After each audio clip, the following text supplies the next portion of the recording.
Okay, it will ask you a few questions, and as you can see here, this is pretty much the home screen. As you can see their subscription prices, pretty much everything as it relates to their subscription.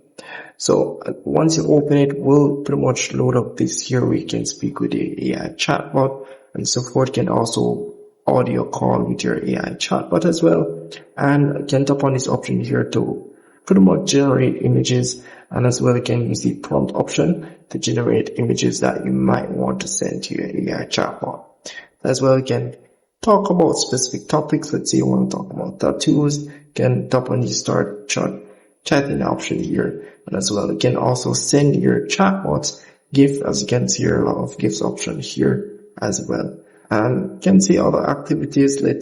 Can play games as well, not just send GIFs, can play games with your AI chatbot.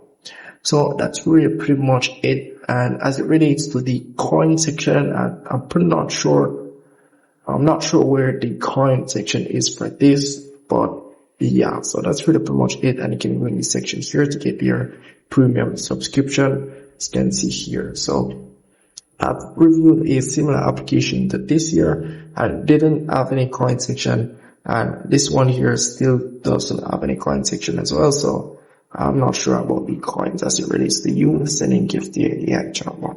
But that's really pretty much it. If I missed anything, just let me know in the comment section. And as well, if you do get any information on the coin section for this application, just comment below and let other people know as well. So yeah.